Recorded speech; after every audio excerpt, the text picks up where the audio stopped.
11 વાગી ગયા છે. ગુડ મોર્નિંગ, કેમ છો તમે? આઈ હોપ બધા મજામાં છો.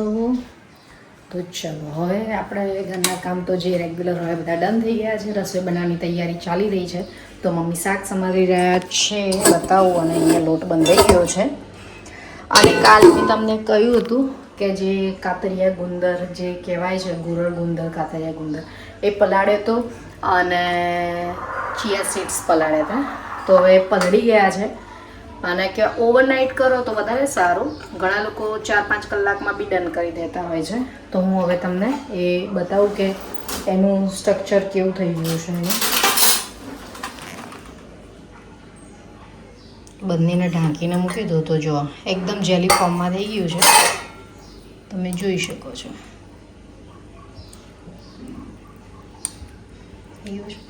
અને આના બેનિફિટ બહુ સરસ બેનિફિટ છે, હું તમને કહું છું આગળ. અને આ ચિયા સીડ્સ છે, આ બી થોડા જેલી ફોર્મમાં જ હોય. તો આને તમે મિલ્કશેક છે, કોઈ જ્યુસ છે, પછી કોકટેલ છે, પછી મોહિતો છે, એ બધામાં તમે આનો યુઝ કરી શકો છો. અને એકલું લેમન સાથે પણ તમે ડ્રિંક, જે ડિટોક્સ ડ્રિંક હોય છે એની સાથે પણ તમે એને લઈ શકો છો. એના શું બેનિફિટ છે? તો ચિયા સીડ્સ છે ને, બંને ચિયા સીડ્સ તો ઠંડક માટે બી સારા. અને ખાસ આ જે ગુંદર છે, જેમ કે આપણે ગુંદ હોય છે, શિયાળાનો ગુંદ પણ આવે છે, તો એ ગરમ માટે હોય. અને આ ગુંદ જે છે એ ઠંડક માટેનો ગુંદ છે. તો બસ એની ઠંડક માટે વધારે સારું હોય છે. એટલે ખાસ કરીને ઉનાળામાં, સમરમાં લેવામાં વધારે આવે છે. અને બંનેનો યુઝ, પહેલાં આપણે ચિયા સીડ્સની વાત કરીએ તો ચિયા સીડ્સ પાચન માટે પણ સારું છે, ડાયાબિટીસ માટે બી સારું છે, સ્કિન માટે સારું છે. ઘણા બધા બેનિફિટ્સ છે. તમે ગૂગલમાં સર્ચ કરશો તો તમને આઈડિયા આવી જશે. અને આ ગુંદરના પણ એ જ છે બેનિફિટ્સ. તો બહુ ફાયદો છે ચિયા સીડ્સ અને કાતરિયા ગુંદરનો. ગુંદ કાતરિયા પણ કહી શકો છો, ગુરળ ગુંદ પણ કહી શકો છો. માર્કેટમાં ઇઝીલી મળી રહ્યા છે. અને અત્યારે તો ઇન્સ્ટામાં બહુ જ ફીડ્સમાં તમને રીલમાં જોવા મળશે. તો આજે બનાવવાનું છે, મોહિતો બનાવીશું અમે. પણ અત્યારે અક્ષય બહાર ગયા છે, જ્યારે આવે ત્યારે સાથે જ બનાવીશું તો વધારે સારું રહેશે. અત્યારે તો જમવાનો ટાઈમ થઈ ગયો છે. અને આને તમે એવરીડે તમારે લેવું હોય ને તો તમે ચિયા સીડ્સને આ બંનેને પલાળી દો. સવારે લેમન, હની ને પાણીની સાથે તમે દરરોજ લઈ શકો છો. 2 ટાઈમ લઈ શકો. પણ વધારે લેવામાં પણ સાઈડ ઇફેક્ટ થઈ શકે છે. તો લિમિટેડ જ લેવાનું હોય છે કે તમે 2 ટાઈમ લો તો અડધી સ્પૂન લો, અને 1 ટાઈમ લો તો 1 સ્પૂન લો. એ રીતે એવરીડે તમે યુઝ કરો તો પણ તમને બેનિફિટ જોવા મળશે. અને થોડા ઘણા ગૂગલમાં જોઈ લો એટલે તમને આઈડિયા આવી જશે. તો ચલો અત્યારે હવે રસોઈ બનાવવાની છે અને મોહિતો બનાવીશું, ત્યારે બતાવીશું. અને અત્યારે અહીંયા મમ્મી શાક સમારી રહ્યા છે. શેનું શાક કરી રહ્યા છો? કારેલા. અને અમારા મમ્મી કારેલાનું શાક થોડું અલગ રીતે કરી રહ્યા છે. એમને ડાયરેક્ટ સુધારી દેવાનું, છોલવાનું નહીં. અને એમાં ગળ પણ જરાય નાખવાનું નહીં. હા, મમ્મી એકલું છે ને સેલેડ ટાઈપ બનાવે. છાલ નહીં કાઢવાની અને કાચું પાકું પેલું કરવાનું. તો જે બહુ કડવાશવાળું ખાઈ શકતા હોય ને એ જ ખાઈ શકે, બધા ના ખાઈ શકે. અને કારેલાની છાલનું એ મમ્મી નહીં ઘણા લોકો યુઝ કરતા હોય છે. છાલના મુઠિયા તો ચલો, મમ્મી અક્ષયને બહાર ગયા છે, એમને જમવા નહીં, એટલે મમ્મી કારેલાનું શાક બનાવશે એમના પૂરતું. ને આપણે બટેકા જિંદાબાદ. તો ચલો હવે આ કરી દઈએ. હવે વિચાર એવું છે કે બટેકા ક્યારના પડ્યા છે, આપણે બ્લોગમાં લીધેલા છે પહેલાં, એનો વિડીયો બનાવેલો છે બટાકાની ચિપ્સ ને ફ્રેન્ચ ફ્રાઈઝનો. તો જે લાલ બટાકા ક્યારના આવેલા છે, થોડા કરીને યુઝ કર્યા છે, થોડા બાકી છે. તો આજે વિચાર છે કે ચિપ્સ પાડી દઈશું, પહેલાં રસોઈ બનાવી દઈએ. ટાઈમ બચ્યો હોય, હજી તો રોટલી બનાવવાનો ટાઈમ છે, તો પહેલાં ચિપ્સને કટ કરી પલાળીને સૂકવીને રાખીએ એટલે બધું કામ પતી જાય ને પછી એને તળી દેવાય. તો ચલો આવો પ્રોગ્રામ બનાવ્યો છે, જોઈએ છે. વિડીયોમાં બન્યા રહેજો, આગળ તમને બતાવતા જઈશું. ટાઈમ છે તો ચલો લાઈવ ચિપ્સ પાડી દઈશું. તો અહીંયા જો 2 ટાઈપના છે, આ રેડ છે અને આપણા રેગ્યુલરવાળા છે. તો આપણે આ રેડવાળા જ બટાકા લઈશું. પહેલાં બનાવી દીધી છે એટલે બહુ ફટાફટ જ બતાવી દઈશ, કારણ કે આપણે ડિટેલ્સમાં વિડીયો લીધેલો છે. તો આ વખત ખાલી એવું કરવું છે, પહેલાં છોલી કાજુ પાડી ધોઈ અને સૂકવીને, પછી સૂકવીને એટલે લૂછીને પછી તેલમાં ડાયરેક્ટ તળી દેવાની. પહેલાં ગઈ વખતે એવું કર્યું હતું કે સીધી લાઈવ જ પાડી દીધી હતી, મતલબ ધોયા વગર જ ડાયરેક્ટ. પણ આ વખતે એવું વિચાર થોડુંક શારબાર હોય તો ધોઈને પછી થોડી સૂકવી લે, કોરી કરીને પછી ડાયરેક્ટ જ કરી દેવાની રહેશે. તો ચલો કરી દઈએ.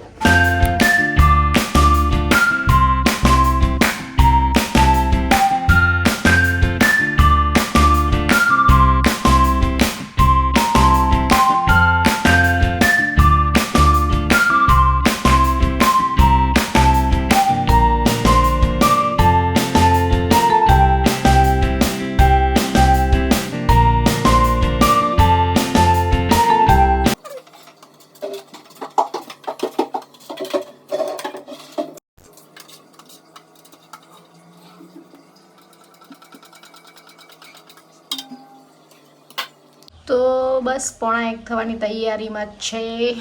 જમવાનું બધું પતી ગયું. મમ્મીને મારે જ જમવાનું હતું. મમ્મી વાસણ ધોઈ રહ્યા છે અને જે થોડો ટાઈમ હતો એમાં મેં તમને કહ્યું એ રીતે અહીંયા ધોઈને સૂકી દે એટલે શું ભીની હોય એ બધી કોરી થઈ જાય. અને હવે અહીંયા તેલ મૂકી દીધું છે તો હવે સીધી ફ્રાય કરી દઈશું. અને અહીંયા મમ્મી વાસણ ધોઈ રહ્યા છે. લાઈ બનાવવાની છે એટલે ખાલી પાણી જ એ રીતનું કાઢવાનું હોય કે મતલબ સુકાઈ જાય, મતલબ પાણી ના રહે, જેથી કરીને તળવામાં તકલીફ ના થાય. તો બસ એ જ છે. તો હવે તળીશું. અને તમને જેમ કે કહ્યું કે મેં પહેલાં લાઈવ બતાવેલી છે તો બસ એ રીતે જ છે. પણ આ વખત ખાલી ફરક એટલો જ છે કે પહેલાં ધોઈ થોડી સૂકવવા દીધી, મતલબ લૂછી દીધી પછી તળવાની. ગઈ વખત જ્યારે બનાવી દીધી ત્યાં સીધી છીણી અને સીધી તેલમાં ફ્રાય કરી દીધી, ધોઈ નથી. એટલો ફરક છે, બાકી બધું સેમ છે. તો ચલો વિડીયોમાં બન્યા રહેજો, આગળ બતાવતી જાઉં છું. આ બી તમને થોડી થોડી તો બતાવતી જ રહીશ. તો જો આ રીતે એકદમ સુકાઈ જાય છે. અને હવે સુકાઈ ના આગળ ભીના કપડાથી તો પૂરા કપડાથી થોડી લૂછી દેવાની, પણ થોડી વાર મૂકી રાખો ને તો સુકાઈ જાય, લૂછવાની જરૂર પડે નહીં. તો થઈ ગઈ છે એ છે, તમે જોઈ શકો છો. અંદર થોડું સોલ્ટ એડ કર્યું છે. મીઠું નાખો તો થોડી મીઠાશવાળી થઈ જાય. ઉપરની સાઈડથી નાખો એના કરતાં તેલની અંદર જ થોડું કરી દો ને તો વધારે ટેસ્ટી લાગે. તો આપણે અંદર જ તેલની અંદર જ મીઠું એડ કરી દીધું છે.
ફ્રેન્ડ્સ તમે જોઈ હતી ચિપ્સ કેટલી બધી હતી.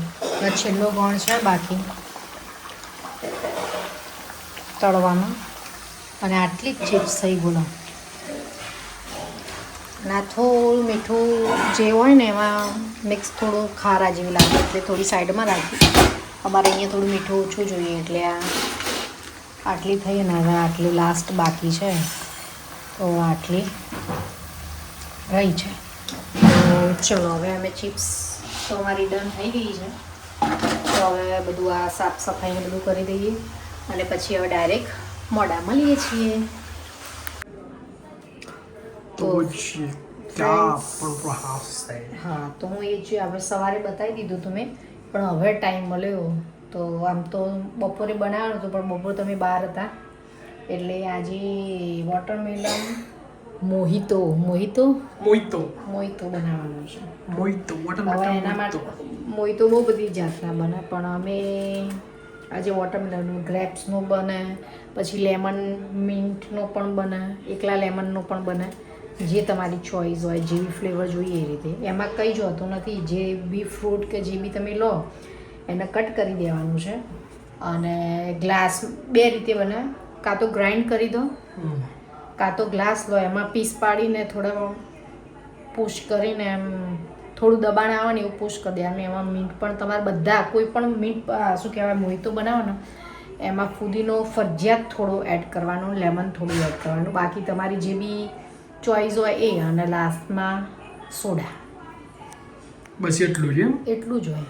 ઓકે ડોકી તો બનાવીને પછી મળી ગઈ. હા, તમે લોકો જોઈ લેજો, કારણ કે આજે મારે રીલ્સમાં આવશે, કાં તો શોર્ટ્સમાં બી આવશે. લોંગ વિડીયોમાં એ થોડી થોડી ક્લિપો એડ કરી દઈશ, પણ આ રીતે બનાવવાનું છે. ઓકે. જો અહીંયા લેમન, પછી આ જે આપણે સવારે ગુંદ હતો ને કાતરિયા ગુંદ, એ ચિયા સીડ્સ, પછી બરફ, ફુદીનો એ રેડી કરી દીધો છે. અને અહીંયા આપણે વોટરમેલન મતલબ તરબૂચ અને થોડું અંદર મિન્ટ મતલબ ફુદીનો એડ કર્યો છે. તો બસ હવે રેડી કરીએ છીએ. બસ આમાં મિક્સ કરી દેવાનું છે અને સોડા એડ કરી દેવાની છે. અને તમે એમાં ચાટ મસાલો, જલજીરા એ પણ તમે એડ કરી શકો છો. તો ફ્રેન્ડ્સ જોઈ લો તમે, બની ગયું છે અમારું ડ્રિંક. તો અમારું મોહિતો રેડી થઈ ગયું છે. મોઈતો મોહિતો કેસન બા. અચ્છા બા. અચ્છા, સારું. ગુડ. પણ આપણે તરત આ વિડીયો લેવામાં તરત પીધું ના આવે ને, આમાં સોડા આવે એટલે તરત પી જાય ને તો સારું લાગે. મસ્ત છે. તરબૂચનું મોહિતો, વોટરમેલન મોહિતો સાથે વિડીયોને અહીંયા એડ કરી રહ્યા છીએ. સાથે સાથે અહીંયા જો સોડા પણ બની ગઈ છે અને પતી પણ ગઈ. તો ચલો નવા વિડીયો સાથે મળીશું. ત્યાં સુધી બધાને બાય બાય, જય શ્રી કૃષ્ણ, જય શ્રી રામ. તમારો વિડીયો પસંદ આવે તો લાઈક, શેર, સબસ્ક્રાઇબ જરૂર કરજો please. Thank you for watching. Like, share, subscribe. Bye.